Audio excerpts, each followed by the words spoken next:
నమస్కారం జీవనరేఖ కార్యక్రమానికి స్వాగతం. ఇటీవల మహిళల్లో ఎక్కువగా ఇబ్బంది పడుతున్న సమస్య సంతానలేమి. ఇది ఒక పెద్ద సమస్యలా కనబడుతున్నా అందరికీ ఒకే కారణం ఉండకపోవచ్చు. ఎక్కువ మంది మహిళల్లో సంతానలేమికి కారణమవుతున్న థైరాయిడ్, అధిక బరువు, పీసీఓడి, ఫాలోపియన్ ట్యూబ్స్ లో లోపాలు తదితర అంశాలపై సందేహాలను 49 సంతాన సాఫల్య కేంద్రం డాక్టర్ హారిక రెడ్డి గారు మనతో ఉన్నారు. వారిని అడిగి మరిన్ని సందేహాలను నివృత్తి చేసుకుందాం. అలాగే మీ సందేహాలను కింద స్క్రోల్ అవుతున్న నెంబర్స్ కి కాల్ చేసి నివృత్తి చేసుకోవచ్చు. నమస్తే డాక్టర్ గారు. డాక్టర్ గారు, అంటే బేసిక్గా ఎక్కువ మంది మహిళలు ఈ మధ్య కాలంలో సంతానలేమితో బాధపడుతున్నారు. సో మెయిన్గా ఈ ఐవీఎఫ్, ఐయుఐ ట్రీట్మెంట్స్ వల్ల వాళ్ళు సంతానాన్ని పొందగలుగుతున్నారు. ఈ రోజు మనము ఐయుఐ అంటే ఏంటి, అది ఎలాంటి కండిషన్స్లో చేయించుకోవాలనే దాని గురించి మాట్లాడుకుందాం. Okay, right. Can you explain it? So first IUI అంటే ఏంటి అంటే ఇంట్రాయూటరైన్ ఇన్సెమినేషన్ అంటారు.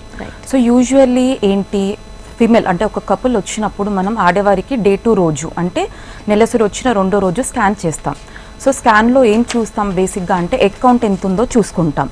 సో ఈ ఐయుఐ ప్రాసెస్ కానివ్వండి, ఐవీఎఫ్ ప్రాసెస్ కానివ్వండి, మనకి ట్రీట్మెంట్ అనేది నెలసరి వచ్చిన అంటే పీరియడ్ వచ్చిన డే 2 నుంచి స్టార్ట్ అవుతుంది. సో డే 2 రోజు మనం స్కాన్ చేసుకున్నాక ఎగ్ కౌంట్ చూసుకొని ఎగ్ డెవలప్మెంట్ కోసం మనం టాబ్లెట్స్ అలాగే ఇంజెక్షన్స్ కూడా పెడతాం. సో మళ్ళీ అలాగే ఎగ్స్ అనేటివి రెస్పాండ్ అవుతున్నాయా లేదా అనేది చూసుకుంటాం. సో ఎలా చూసుకుంటామంటే మళ్ళీ వాళ్ళని ఒక 9th డే కానీ 10th డే కానీ రమ్మంటాం. సో రమ్మని చెప్పేసి ఫాలిక్యులర్ స్కాన్ అంటారనమాట. సో ఈ స్కాన్లో ఎగ్ డెవలప్మెంట్ ఉందా లేదా అనేది చూసుకుంటాం. So eggs single egg develop కావచ్చు, 2 eggs డెవలప్ కావచ్చు, లేదా 3 eggs కూడా డెవలప్ కావచ్చు. సో ఎగ్స్ అనేటివి అడిక్వేట్ సైజ్ అంటే 18 to 20 అలా వచ్చినప్పుడు మనం ఎగ్ రిలీజ్ అవ్వడానికి ఇంజెక్షన్స్ పెడతామన్నమాట. సో ఎగ్ రిలీజ్ అయ్యాక ఏం చేస్తామంటే ఎగ్ రిలీజ్ అయిందా లేదా అనేది స్కాన్ చేస్తాం. సో స్కాన్ చేశాక ఆ రోజు హస్బెండ్ సెమెన్ శాంపుల్ ఇస్తారు. సో సెమెన్ శాంపుల్ ఇచ్చాక మనం దాన్ని ప్రాసెసింగ్ అంటారు. సో ప్రాసెసింగ్ చేశాక వాష్ చేస్తాం. సో అందులో నుంచి మంచి మొటైల్ స్పర్మ్స్ ఏవైతే ఉంటాయో అవి సెలెక్ట్ చేసేసి 0.5 ml శాంపుల్ వాల్యూమ్ తీసేసుకొని మనమే గర్భసంచిలోకి అంటే ఆడవారి గర్భసంచి లోపలికి నియర్ టు ద ట్యూబ్ దగ్గరికి వదులుతాం అనమాట. So this is called intrauterine insemination. అంటే గర్భసంచి లోపల మనం సెమెన్ శాంపుల్ని మనం లోపల వేస్తున్నాం. రైట్ డాక్టర్ గారు, అంటే ఐయుఐ ఎన్నిసార్లు చేయించుకోవచ్చు అంటారు? ఒకవేళ ఐయుఐ చేయించుకోవాలంటే ఎన్ని ఎగ్స్ ఎంత మోతాదులో ఉండాలి అని అంటారు? సో ఎగ్స్ అనేది యూజువలీ మనం ఇప్పుడే డిస్కస్ చేసుకున్నాం. ఐదర్ సింగిల్ ఎగ్ ఉండొచ్చు, లేదా 2 eggs ఉండొచ్చు, మ్యాక్సిమం 3 eggs. 3 eggs కంటే ఎక్కువ ఉన్నప్పుడు మనం యూజువల్లీ ఐయుఐ చేయం. ఎందుకంటే వాళ్ళకి ట్రిప్లెట్ కంటే ఎక్కువ ప్రెగ్నెన్సీ ఛాన్సెస్ ఉంటాయి. సింగిల్ ఎగ్ ఉన్నా, 2 eggs ఉన్నా ఆర్ మ్యాక్సిమం 3 eggs ఉన్నా కూడా మనం ఐయుఐ ప్రొసీజర్ చేసుకోవచ్చు. Okay, right ma'am. సో అంటే ఐయుఐ ఎన్ని సైకిల్స్ అని చెప్పారు కదా. సో యూజువల్లీ మనకి 3 to 6 cycles వరకు ఐయుఐ చేసుకోవచ్చు. And depends on individual patient బట్టి. సో ఒకవేళ అన్ఎక్స్ప్లెయిన్ ఫ్యాక్టర్ అంటే ఏంటి, పెద్దగా మేజర్ ఇష్యూస్ అంటే ఆడవారి దాంట్లో ఎగ్ కౌంట్ బాగుండి, ట్యూబ్స్ ఓపెన్ ఉండి, అలాగే హస్బెండ్ విషయానికి వస్తే సెమెన్ శాంపుల్ అనాలిసిస్ అంతా బాగున్నప్పుడు మనం 3 to 6 cycles ట్రై చేసుకోవచ్చు. యూజువల్లీ సక్సెస్ రేట్ అనేది 3 cycles తర్వాత అలానే స్టాగ్నెంట్ ఉంటుందన్నమాట. సో యూజువల్లీ మనం ఏం చేస్తాం, success rate up to 3 cycles కాబట్టి 3 cycles వరకు ప్రిఫర్ చేసి ఇన్ కేస్ 3 cycles ఆఫ్ ఐయుఐతోని కూడా వాళ్ళు కన్సీవ్ అవ్వనట్టయితే will prefer for IVF rather than going for 4th cycle of IUI. Right ma'am. So IUI ట్రీట్మెంట్కి బేసిక్గా సిమెన్ శాంపుల్స్ని కలెక్ట్ చేస్తూ ఉంటారు. అంటే ఈ సిమెన్ శాంపుల్ ఎంత మోతాదులో తీసుకొని? యూజువల్లీ అరౌండ్ 2 ml ఉంటే సరిపోతుందండి. అండ్ ఏంటి అంటే మనం ప్రాసెస్ చేసి అందులో మొటైల్ స్పర్మ్స్ అంటే కదిలే కణాల సంఖ్య ఉంటుంది కదా. సో ఆ శాంపుల్ అవన్నీ ప్రాసెసింగ్ చేశాక మనకు 0.5 ml వరకు వస్తుంది. అండ్ కౌంట్ విషయానికి వస్తే యూజువల్లీ న్యాచురల్ ప్రెగ్నెన్సీకి మనకు 15 million అవసరం. సో ఐయుఐ చేయాలంటే మినిమం మనకి 8 to 10 million ఉండాలి. అలాగే అందులో ఫాస్టెస్ట్ మూవింగ్ స్పర్మ్స్ మొటిలిటీ అంటామన్నమాట. సో మొటైల్ స్పర్మ్స్ వచ్చేసి కౌంట్ మినిమం ఒక 12 to 15% ఉంటే మనం ఐయుఐ ప్రొసీడ్ అవ్వచ్చు. రైట్. సో మ్యామ్, ఐయుఐ ప్రాసెస్కి బేసిక్గా ఎగ్ రిలీజ్ అవ్వాలి. సో ఎగ్ రిలీజ్ అయ్యి అంటే ఎన్ని గంటల్లో ఈ ఎగ్ రిలీజ్ కావాలి? యూజువల్లీ మనం స్కాన్ చేసినప్పుడు అడిక్వేట్ సైజ్ అంటే 18 to 20 mm అలా వచ్చింది అంటే మనం ట్రిగ్గర్ ఇంజెక్షన్ ఇస్తాం. సో ఈ ట్రిగ్గర్ ఇంజెక్షన్ అనేది ఏంటి అంటే ఎగ్ రిలీజ్ అవ్వడానికి యూస్ఫుల్ ఉంటుంది. సో మనకి ట్రిగ్గర్ ఇంజెక్షన్ ఇచ్చాక 36 hours తర్వాత ఎగ్ రిలీజ్ అవుతుంది. సో సపోజ్ మనకి ఫిమేల్కి ఈ రోజు ఈవినింగ్ ఇంజెక్షన్ ఇచ్చారు అంటే మనం తనని 36 hours తర్వాత స్కానింగ్కి పిలుస్తాం. సో స్కానింగ్లో చెక్ చేసుకుంటాం ఎగ్ రిలీజ్ అయిందా లేదా అనేది. ఇన్ కేస్ ఎగ్ రిలీజ్ అయినట్టయితే మనం we can proceed with IUI.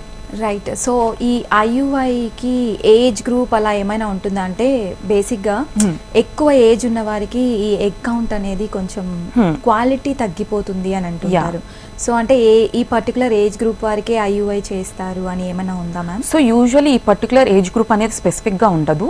మనం నార్మల్గా ఏంటి ఏజ్ ఇంక్రీజ్ అయినా కొద్దీ అంటే అడ్వాన్స్డ్ ఏజ్ గ్రూప్స్లో అంటే మోర్ దాన్ 35 years ఉన్న వాళ్ళకి ఏమవుతుంది అంటే ఎగ్ నెంబర్తో పాటు ఎగ్ క్వాలిటీ కూడా తగ్గుతుంది.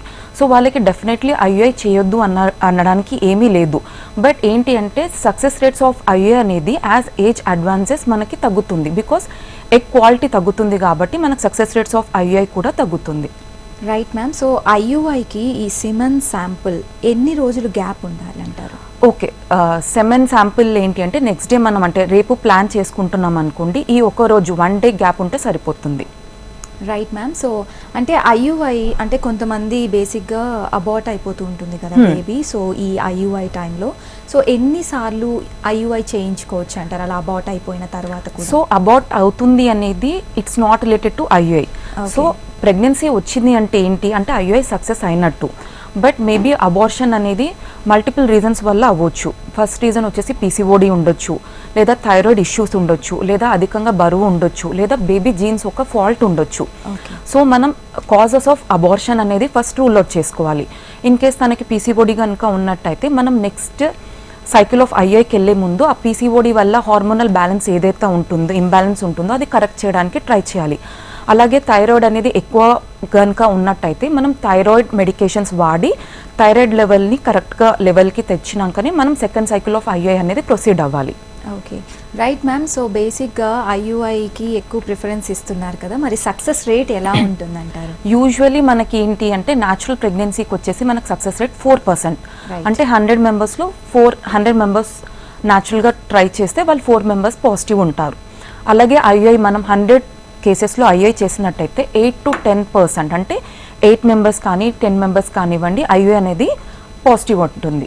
Right ma'am. సో ఐయుఐ ఈ ప్రొసీజర్కి ఎవరైతే వస్తూ ఉంటారో సో వాళ్ళు ఎలాంటి డైట్ అండ్ ఫుడ్ మెయింటైన్ చేయాలని అంటారు? ఓకే, పెద్దగా అంటే స్పెసిఫిక్ రెస్ట్రిక్షన్స్ ఏం లేవండి. సో ఐఐ ప్రాసెస్ అయిన తర్వాత కొన్ని అంటే టిప్స్ చెప్తామన్నమాట to increase the success rates of IUI.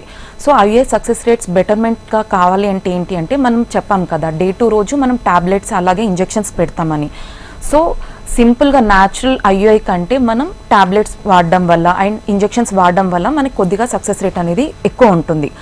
అలాగే ఎగ్ రిలీజ్ అయినాక మనం ఐయుఐ చేస్తాం కదా, సో ఐయుఐ చేసిన తర్వాత కూడా ఒక 10 minutes ఆఫ్ బెడ్ రెస్ట్ అంటే ఐయుఐ ప్రొసీజర్ అయిపోయినాక 10 minutes వాళ్ళు సేమ్ పొజిషన్లో లై డౌన్ అయితే సరిపోతుంది అనమాట. అండ్ ఇంకొకటి ఏంటంటే ఫుడ్ రెస్ట్రిక్షన్స్ అనేటివి స్పెసిఫిక్గా ఏమీ లేవు. వాళ్ళు ఏదైతే డైట్ ఫాలో అవుతున్నారో హెల్తీ డైట్ తీసుకోవాలి. ఇంటి ఫుడ్ తీసుకోవడం, ప్రోటీన్ ఫుడ్ ఎక్కువ తీసుకోవడం, కార్బోహైడ్రేట్స్ కొద్దిగా తక్కువ తీసుకోవడం అండ్ ఎస్పెషల్లీ పైనాపిల్, పపాయ ఈ 2 fruits అనేటివి అవాయిడ్ చేయాలి. అండ్ ఎక్కువ స్పైసెస్ ఉన్న ఫుడ్ అలాంటివి కొద్దిగా అవాయిడ్ చేయాలి. ఎందుకంటే ఈ పైనాపిల్, పపాయ వల్ల ఏంటి అంటే మనకి ప్రోస్టాగ్లాండిన్స్ అనేటివి రిలీజ్ అవుతాయి. సో దీనివల్ల మనకి యూట్రైన్ కాంట్రాక్షన్స్ అంటే గర్భసంచి కాంట్రాక్షన్స్ అనేటివి ఇంక్రీజ్ అవుతాయి కాబట్టి మనకి ఇంప్లాంటేషన్ అంటే బేబీ అతకడం అనేది ప్రాసెస్ ఉంటుంది కదా అది కొద్దిగా డిస్టర్బ్ అయ్యే ఛాన్సెస్ ఉంటుంది కాబట్టి ఇలాంటి ఫుడ్స్ అనేటివి అవాయిడ్ చేయమని చెప్తాం. అండ్ తను హౌస్ హోల్డ్ ఏవైతే యాక్టివిటీస్ ఉన్నాయో తను అన్నీ నార్మల్గా రొటీన్గా చేసుకోవచ్చు. జెంటిల్ వాకింగ్ ఇవన్నీ కూడా చేసుకోవచ్చు. Right ma'am. సో ఐయుఐ చేశాక ఇంటర్ కోర్స్ చేయొచ్చు అంటారా?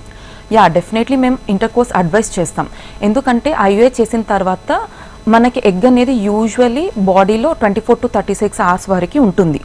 స్పర్మ్ అనేది మనకి బాడీలో ఒక 3 days వరకు 2 to 3 days వరకు ఉంటుంది. సో ఎగ్ రిలీజ్ అయినాక మనం ఐయుఐ చేసినా కూడా ఆ రోజు అండ్ ఆ నెక్స్ట్ 3 days కనుక మనం ఇంటర్ కోర్స్ అడ్వైస్ చేస్తాం. ఎందుకంటే సెమెన్ శాంపుల్ అనేది ఇంకా బాడీలో 3 days వరకు ఉంటుంది కాబట్టి ఐయుఐ ప్రయర్గా and IUI after IUI procedure కూడా వాళ్ళని ఇంటర్ కోర్స్ అనేది అడ్వైస్ చేస్తాం. Right ma'am. చాలా మంది బిలీవ్ చేస్తారు ఈ ఐయుఐ చేయించుకుంటే మోస్ట్ ఆఫ్ ది అంటే వీ కెన్ గెట్ కవలలు అని అంటుంటారు కదా, సో అది ఎంత శాతం ఉండొచ్చు కవలలు పుట్టే అవకాశం? యా, సో మనకి ఓవరాల్ సక్సెస్ రేట్ ఆఫ్ ఐఐ వచ్చేసి 8 to 10% అని చెప్పాం కదా. ఈ కవలలు అనేది ఎలా వస్తుందంటే మనకి ఎగ్ నెంబర్ బట్టి ఉంటుంది. So suppose single egg release అవ్వచ్చు, మనకి 2 eggs రిలీజ్ అవ్వచ్చు, లేదా 3 eggs రిలీజ్ అవ్వచ్చు. సింగిల్ ఎగ్ రిలీజ్ అయినట్టయితే మనకి సింగిల్ బేబీ ఛాన్సెస్ ఎక్కువ ఉంటుంది. అలాగే 2 eggs రిలీజ్ అయ్యాయి అనుకోండి అండ్ ఆ 2 కూడా మెచ్యూర్ ఎగ్స్ అయ్యి 2 కూడా ఫర్టిలైజ్ అవుతే మనకి ట్విన్స్ వచ్చే ఛాన్సెస్ ఉంటుంది. ఇన్ కేస్ మనకి 3 eggs రిలీజ్ అయ్యాయి అనుకోండి ఐవీఎఫ్ చేసే ముందు, ఆ 3 eggs మెచ్యూర్ అయ్యి ఉండి 3 కూడా ఫర్టిలైజ్ అయితే మనకి ట్రిప్లెట్స్ వచ్చే ఛాన్సెస్ ఉంటుంది.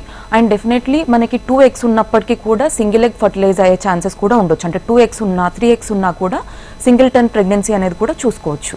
Right ma'am. సో చాలా మంది పీసీఓడిస్తో బాధపడుతూ ఉంటారు కదా, so that is the main reason అని అనుకోవచ్చా సంతానలేమికి? ఇప్పుడు రీసెంట్ జనరేషన్లో ఏంటంటే ఇదివరకు ఇన్ఫర్టిలిటీ అనేది ఇంతగా ఎక్కువ దాంట్లో లేదు.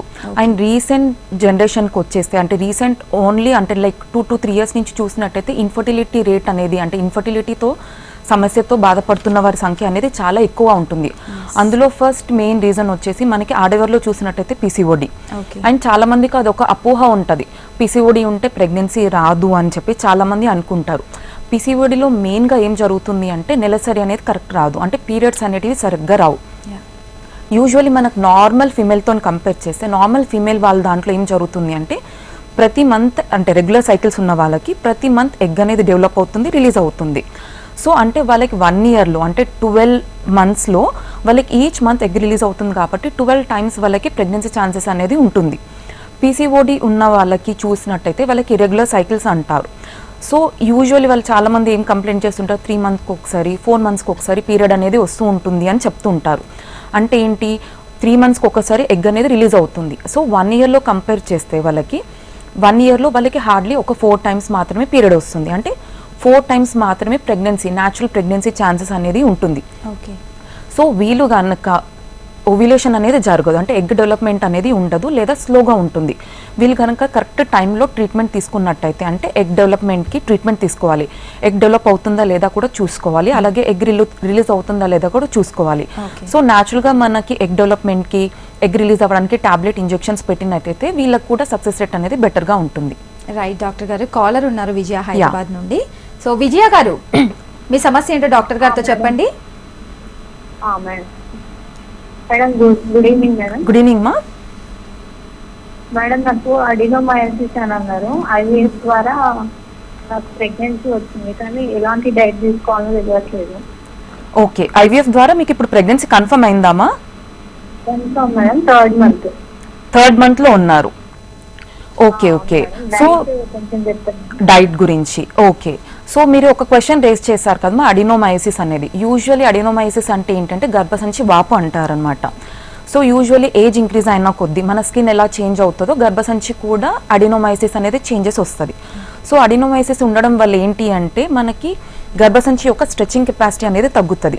సో బేబీ ఇంప్లాంటేషన్ అప్పుడు మనకి ప్రాబ్లం అనేది ఉండొచ్చు. బట్ లక్కీగా తినకి ఐవీఎఫ్ అయిపోయింది అండ్ ప్రెగ్నెన్సీ వచ్చింది కాబట్టి అండ్ డైట్ విషయానికి వస్తేమా మీరు ఇన్ కేస్ ఒకవేళ డైట్ అనేది అంటే లైక్ బరువు అనేది ఎక్కువ ఉన్నట్టయితే రెగ్యులర్ వాకింగ్ అలా చేయండి, అంటే హెల్దీ వెయిట్ అనేది మీరు మెయింటైన్ చేయాల్సి వస్తుంది. అండ్ ఎక్కువ మటుకు ప్రోటీన్ ఫుడ్ తీసుకోవాలి, అలాగే వెజిటేబుల్స్ కంటెంట్ ఎక్కువ ఉన్న ఫుడ్, కార్బోహైడ్రేట్స్ కొంచెం తక్కువ మోతాదులో తీసుకోవాలి. ఫ్రూట్స్ విషయానికి వస్తే అన్ని టైప్స్ ఆఫ్ ఫ్రూట్స్ తీసుకోవచ్చు ఎక్సెప్ట్ పైనాపిల్, పపాయ, ఈ 2 ఫ్రూట్స్ మాత్రం అవాయిడ్ చేయాలి. Right right doctor. And protein విషయానికి వస్తే మీకు నాన్ వెజ్లో చికెన్, ఫిష్ అండ్ ఎగ్స్ వరకు ఎక్కువగా ప్రిఫర్ చేయండి, అదర్ మీట్స్ అవాయిడ్ చేస్తే better. Right right doctor garu. So ఎన్ని రోజుల తర్వాత ఈ ప్రెగ్నెన్సీ టెస్ట్ చేయించుకోవాలంటారు? ఓకే, సో మనం ఐఏ ప్రాసెస్ చేసిన తర్వాత 15 days మనం ప్రొజెస్ట్రాన్ టాబ్లెట్ అనేది పెడతాం, అంటే ప్రెగ్నెన్సీ సపోర్ట్ కోసం టాబ్లెట్స్ పెడతాం. సో ఈ 15 days తర్వాత మనకి ప్రెగ్నెన్సీ టెస్ట్ యూరిన్ టెస్ట్ ద్వారా తెలుసుకోవచ్చు, లేదా అంటే బ్లడ్ టెస్ట్ అంటే బీటా హెచ్సిజీ ద్వారా కూడా మనం ప్రెగ్నెన్సీ ఉందా లేదా అనేది కన్ఫర్మ్ అవుతుంది. Right doctor garu. సో ఇందాక మనం పీసీఓడి గురించి మాట్లాడుకున్నాం, సమస్యల వారితో బాధ. సో ఈ పీసీఓడిలో కూడా ఈ ఐయుఐ చేయొచ్చు అంటారా? డెఫినెట్లీ చేయొచ్చు. పీసీఓడిలో ఐయు అనేది కాదు, న్యాచురల్గా పెట్టుకోవచ్చు, ఐయుఐ చేసుకోవచ్చు, అలాగే ఐవీఎఫ్ చేసుకోవచ్చు. Okay right. సో మ్యారేజ్ అయ్యాక న్యాచురల్గా ఒకవేళ కన్సీవ్ అవ్వకపోతే సో ఎన్ని ఇయర్స్ వెయిట్ చేసి ఈ ఐయుఐ ప్రాసెస్కి రావాలంటారు? ఓకే, సో ఇప్పుడున్న జనరేషన్లో మనం ఆల్రెడీ వింటూ ఉన్నాం కదా, లైక్ ఎగ్ కౌంట్ అనేది ఇదివరకు మనకి చూసుకున్నట్టయితే after the age of 35 years వాళ్ళకి ఎగ్ కౌంట్ అనేది తగ్గడం, ఎగ్ క్వాలిటీ అనేది తగ్గడం చూసాం. అండ్ మగవారి విషయానికి అంటే హస్బెండ్ విషయానికి వచ్చేస్తే సెమెన్ అనాలిసిస్లో కూడా స్పర్మ్ కౌంట్ అనేది ఎక్కువగా మేజర్ సమస్య లేకుండే అనమాట. బట్ ఇప్పుడున్న అంటే 2-3 years నుంచి పోస్ట్ కోవిడ్ ఏదైతే చూస్తున్నామో ర్యాపిడ్గా అంటే మగవర్లో ఎంగేజ్ వాళ్ళ దాంట్లో కూడా అరౌండ్ 20 నుంచి 25 years ఉన్న కపుల్లో కూడా మనకి స్పర్మ్స్ అనేది చాలా తగ్గుతుంది. ఓకే. అండ్ ఫిమేల్ విషయానికి వస్తే వాళ్ళకి ఎగ్ కౌంట్ కూడా అంటే 26 ఉన్న వాళ్ళకి కూడా ఎగ్ కౌంట్ అనేది చాలా తగ్గడం అనేది చూస్తున్నాం. సో మ్యారేజ్ అయినాక ఇన్ని పర్టికులర్ ఇయర్స్ అని కాకుండా వాళ్ళు ఫస్ట్ మ్యారేజ్ అవ్వగానే ఇన్ కేస్ వాళ్ళు ఏమన్నా పోస్ట్పోన్మెంట్ కోసం ప్లాన్ చేస్తున్నట్టయితే వాళ్ళు ఫస్ట్ మనం ఇచ్చే మెయిన్ అడ్వైజ్ ఏంటంటే ఇన్ఫర్టిలిటీ ఎవాల్యుయేషన్ చేయించుకోవాలి. బేసిక్ టెస్ట్ అంటే హస్బెండ్కి వచ్చేస్తే సెమెన్ అనాలిసిస్ ఎలా ఉందో లేదో చూసుకోవాలి. అలాగే ఆడవారి విషయానికి వస్తే ఒక స్కాన్ చేయించుకోవాలి.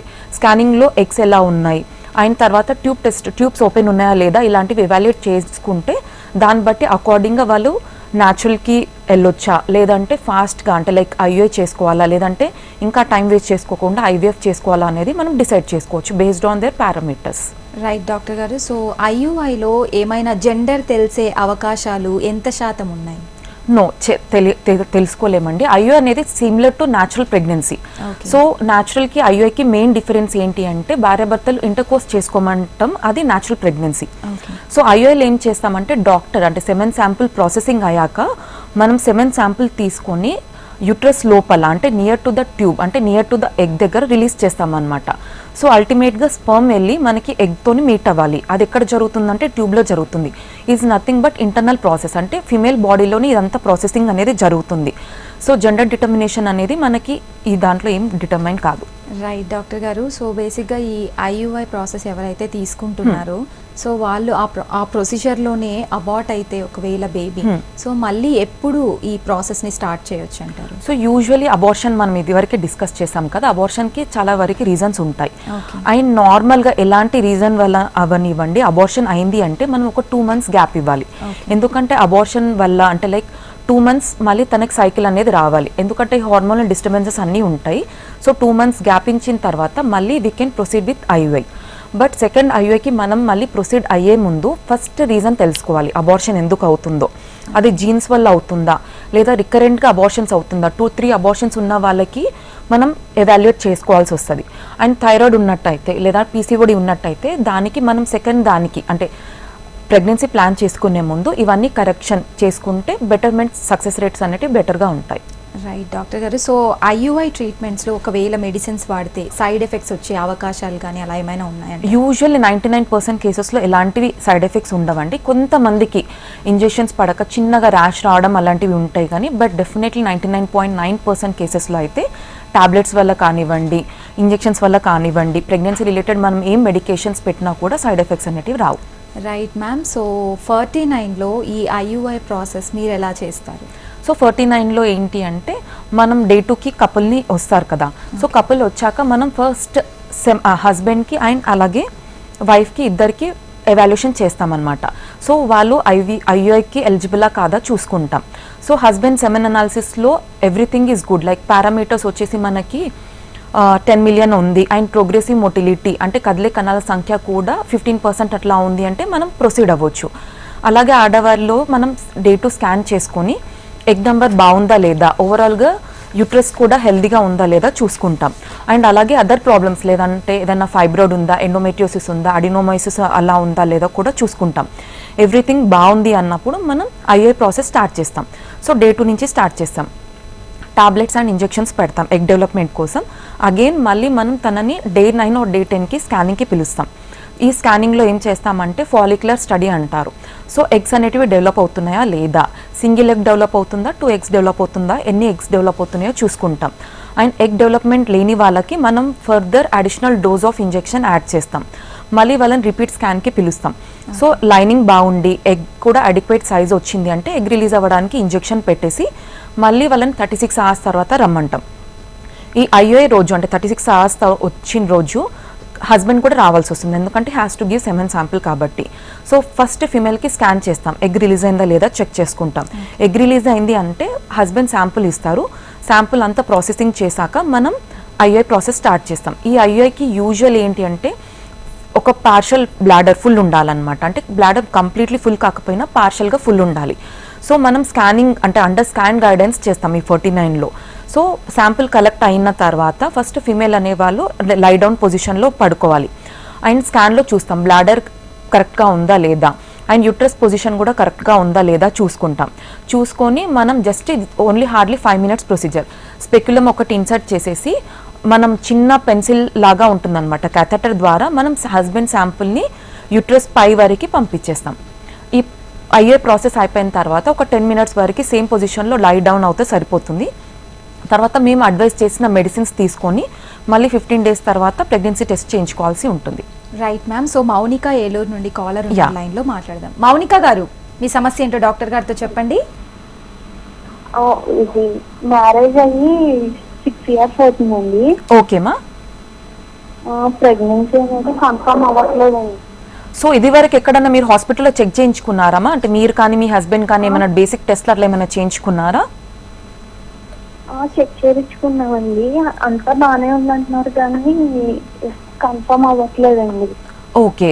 సో మీ హస్బెండ్ సెమెన్ అనాలిసిస్ బాగుండి, మీ అకౌంట్ బాగుండి, యూట్రస్ కూడా అంత హెల్దీ ఉన్నా కూడా ప్రెగ్నెన్సీ అనేది రావట్లేదు అంటే ఫస్ట్ ట్యూబ్స్ కూడా చెక్ చేయించాలమ్మా.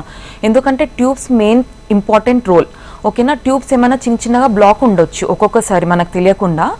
సో ట్యూబ్స్ కూడా ఓపెన్ ఉండి అన్ని పారామీటర్స్ బాగున్నా కూడా మీకు ప్రెగ్నెన్సీ రావట్లేదు అంటే అన్ఎక్స్ప్లెయిన్ ఫ్యాక్టర్ అంటారు. అంటే సమ్వేర్ ఎగ్ కణం అనేది కలవట్లేదు. సో ఇలా కూడా మీకు న్యాచురల్గా రావట్లేదు అంటే మీరు డాక్టర్ని కనుక కన్సల్ట్ అయినట్టయితే, అన్నీ బాగున్నట్టయితే ఒక చిన్న పద్ధతి అంటే ఐఏ ద్వారా కూడా ప్రెగ్నెన్సీ వచ్చే అవకాశాలు ఉంటాయి. ఎవ్రీథింగ్ గుడ్ అంటే ట్యూబ్స్ బాగుండి, అకౌంట్ బాగుండి, సెమెన్ శాంపిల్ బాగుంది అంటే ఐఏ పద్ధతి ద్వారా కూడా మీకు ప్రెగ్నెన్సీ వచ్చే ఛాన్సెస్ ఉంటుంది.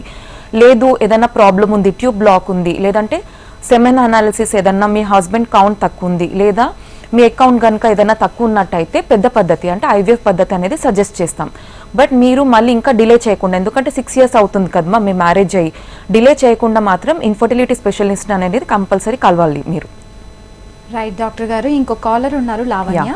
రైట్ లావణ్య గారు, మీ సమస్య ఏంటో డాక్టర్ గారితో చెప్పండి. Hello, good evening madam. Good evening మా. Hello madam, good evening madam. Good evening మా, చెప్పండి, వినిపిస్తుంది. మేడం, యాక్చువల్లీ నా మ్యారేజ్ 3 years అవుతుంది మేడం. ఓకే. అయితే లాప్రోస్కోపిక్ చేయించుకున్నాను. పీసీఓడికి చేయించారమ్మా లాప్రోస్కోపీ? అవును మేడం, బల్కి ఓవరీ సైజ్ లో ఉండాలంటే చేస్తారన్నమాట. సో ఇంకా ఏమంటారు, రెగ్యులర్ గా 3 months నుంచి వస్తుంది. ఓకే. సో లాప్రోస్కోప్ ఎప్పుడు చేయించుకున్నారమ్మా? నవంబర్లో మేడం. నవంబర్ రీసెంట్ గా చేయించుకున్నారు. వెయిట్ నార్మల్ గానే ఉంటారా లేకపోతే కొంచెం హై ఉంటారా? వెయిట్ నార్మలే ఉన్నారు. ఓకే. మీరు లాప్రోస్కోపీ చేసినప్పుడు మీ ట్యూబ్ టెస్ట్ ఇదంతా చెక్ చేయించారమ్మా? Lavanya garu, right, caller cut అయినట్టుందండి. ఎస్. సో ఐయుఐలో ఎలాంటి ప్రికాషన్స్ తీసుకోవాలంట డాక్టర్ గారు బేసిక్? సో ఐఏలో అంటే IA is nothing but similar to natural pregnancy. ఓకేనా? సో ఐఏ ప్రొసీజర్ తర్వాత నేను చెప్పాను కదా, ఒక 10 minutes సేమ్ లయింగ్ డౌన్ పొజిషన్లో ఉంటే సరిపోతుంది. అండ్ అలాగే మనకి బెటర్మెంట్ సక్సెస్ కోసం ఏంటి అంటే వాళ్ళకి రెగ్యులర్ ఇంటర్ కోర్స్ అడ్వైస్ చేస్తాం ఎగ్ రిలీజ్ అయిన తర్వాత. అండ్ ఐఏ ప్రాసెస్ స్టార్ట్ అయినప్పటి నుంచి కూడా దే కెన్ బి టుగెదర్ అనమాట. సో ఐఏ చేసే 1 day ముందు గ్యాప్ ఇస్తే సరిపోతుంది. అండ్ మనకి అంటే లుటియల్ ఫేజ్ సపోర్ట్ అంటారు, అంటే ఐఓఐ చేసిన తర్వాత ప్రెగ్నెన్సీ సపోర్ట్ కోసం కొన్ని టాబ్లెట్స్, మెడికేషన్స్ యూజ్ చేస్తామన్నమాట. సో ఆ టాబ్లెట్స్ రెగ్యులర్గా వాడాలి. అండ్ వాళ్ళు నార్మల్గా ఐఓఐ చేసిన తర్వాత కంప్లీట్ బెడ్ రెస్ట్ అనేది చాలా మందికి ఒక డౌట్ ఉంటుంది. కంప్లీట్ బెడ్ రెస్ట్ తీసుకోవడం వల్ల మనకి ఇంప్లాంటేషన్ అనేది డెఫినెట్లీ ఎలాంటిది ఇంక్రీజ్ అవ్వదు. సో నార్మల్గా వాళ్ళు ఎలాంటి హౌస్ హోల్డ్ యాక్టివిటీస్ అయినా చేసుకోవచ్చు. అండ్ వాళ్ళు ఒకవేళ జాబ్కి వెళ్ళేటట్టయితే వాళ్ళు రెగ్యులర్ జాబ్ కూడా యాక్టివిటీస్ చేసుకోవచ్చు. And compulsory daily brisk walking అంటే స్లో వాకింగ్ అలాంటివి కూడా మనం చేసుకోవచ్చు. ఇంకా ఎందుకంటే ఎక్కువ వాకింగ్ చేయడం వల్ల ఏంటంటే బ్లడ్ సర్క్యులేషన్ ఇంక్రీజ్ అవుతుంది కాబట్టి మనకి ఇంప్లాంటేషన్ అనేది డెఫినెట్లీ బెటర్మెంట్ ఉంటుంది.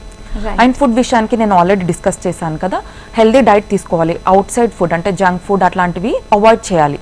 అండ్ వాటర్ కూడా అడిక్వేట్ అమౌంట్లో తీసుకోవాలి. ఎందుకంటే వాటర్ తక్కువ తీసుకోవడం వల్ల లేదా బయట నుంచి ఫుడ్ ఎక్కువ తీసుకోవడం వల్ల ఏంటంటే ఇన్ఫెక్షన్స్ అనేటివి అంటే మోషన్స్, డైరియా అట్లాంటివి వింటుంటారు కదా, అలాంటివి ఎక్కువ అవ్వడం వల్ల కూడా మనకి సక్సెస్ రేట్ అనేది కొద్దిగా తక్కువ ఉంటుంది. Right doctor garu. సో ఐయుఐలో మీరు బేసిక్గా ఎలాంటి మెడికేషన్ ఇస్తూ ఉంటారు వచ్చిన పేషెంట్స్కి? సో మనం డే 2 నుంచి స్టార్ట్ చేస్తాం ప్రొసీజర్ ఏదైనా సరే, ఐయుఐ అయినా సరే ఐవీఎఫ్ అయినా సరే. సో డే 2 రోజు స్కానింగ్ చేసి ఎగ్ కౌంట్ చూసుకొని ఎగ్స్ అన్ని కరెక్ట్ సైజ్లో ఉన్నాయా లేదా చూసుకుంటాం. సో సిస్ట్ అట్లా ఏమీ లేదు అంటే we can proceed with IUI treatment అనమాట. సో డే 2 నుంచి మనం యూజువల్లీ లెట్రోజ్ అనే చిన్న టాబ్లెట్ ఇస్తాం. అదేంటి అంటే లెట్రోజ్ వల్ల ఏంటి మనకి ఎగ్ డెవలప్మెంట్కి యూస్ఫుల్ అవుతుంది. ఇది బాడీలో మనకి FSH హార్మోన్, ఏదైతే హార్మోన్ మనకి ఎగ్ డెవలప్మెంట్కి యూస్ఫుల్ ఉంటుందో అది మనం ఎక్స్టర్నల్గా సప్లిమెంట్ చేస్తున్నాం అనమాట. కొద్దిమందికి ఎగ్ డెవలప్మెంట్ అనేది సరిగ్గా లేకపోతే వాళ్ళకి ఎగ్ లెట్రోస్ టాబ్లెట్తో పాటు HMG ఇంజెక్షన్స్ అంటారు, అవి కూడా యాడ్ చేస్తాం. So depends on patient weight బట్టి, పేషెంట్స్ రెస్పాన్స్ బట్టి మనం ఈ డ్యూరేషన్ అనేది డిసైడ్ చేస్తాం. 1 ఇంజెక్షన్, కొంతమందికి ఓన్లీ 1 ఇంజెక్షన్ సరిపోతుంది, కొంతమందికి ఓన్లీ టాబ్లెట్స్తోనే ఎగ్ డెవలప్మెంట్ అవుతుంది, కొంతమందికి 2 ఇంజెక్షన్స్ విత్ హై డోస్ అయినా కూడా వాళ్ళకి ఎగ్ డెవలప్మెంట్ అనేది స్లోగా ఉంటుంది. అలాంటి వాళ్ళకి కొంచెం అడిషనల్ డోసెస్ అనేవి కూడా అవసరం పడుతుంది. Right, thank you so much doctor garu for giving us a valuable information. నమస్తే. Thank you. ఇది ఇవాల్టి జీవనరేఖ. చూస్తూనే ఉండండి HM TV.